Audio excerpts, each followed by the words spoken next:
নমস্কার। আর নতুন কন্টেন্ট নিয়ে আপনাদের সামনে চলে এলাম। স্বীকার করি যে আমাদের বেঁচে থাকার জন্য প্রত্যেকে কম্পিটিশনের মধ্যে যুক্ত থাকতে হচ্ছে। আমরা কিন্তু প্রত্যেকে কম্পিটিশন করি। আজকের আমাদের ছেলে মেয়েদের পড়াশোনা নিয়ে একটা আমাদের ছেলে মেয়েদের মধ্যে যেমন কম্পিটিশন, তেমন দেখা গেছে যে গার্ডিয়ানদের মধ্যে ভীষণ বড় ধরনের একটি কম্পিটিশন চলে। আমরা যদি জয় গোস্বামীর সেই বিখ্যাত কবিতা টিউটোরিয়াল থেকে দুই একটি লাইন আমরা তুলে ধরি, তাহলে সেখানে পাই, তোমাকে পেতেই হবে শতকরা অন্তত 90 বা তারও বেশি। তোমাকে হতেই হবে একদম প্রথম, তার বদলে মাত্র 85। 5টা নম্বর কম কেন? কেন কম? কিন্তু এই মুহূর্তে আমার ভাবনাটা একটু ভিন্ন প্রকৃতির। আমাদের সমাজে শুধু পড়াশোনায় ছেলেমেয়েরা ভালো হলে হবে না। ভালো ছেলে মেয়ে যেমন দরকার, তেমন তার থেকে ঢের বেশি প্রয়োজন মানুষের মতো মানুষ।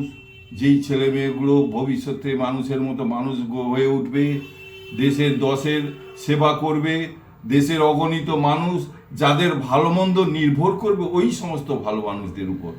আসুন, তারই উপর আমার একটি ছোট্ট নিবেদন। ভালো মেয়ে ঠিক কাকে বলে জানো? ভালো ছেলে মানে কি? তুমিও বলবে সহজ প্রশ্ন, মাপকাঠি একটি।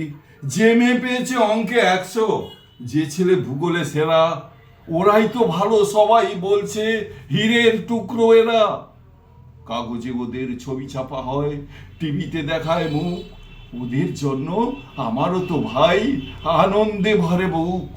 তবু কেন জানো তোমাকে বলছি, শুধু বেশি বেশি নম্বর পেলে কি ভালো ছেলে মেয়ে হয়?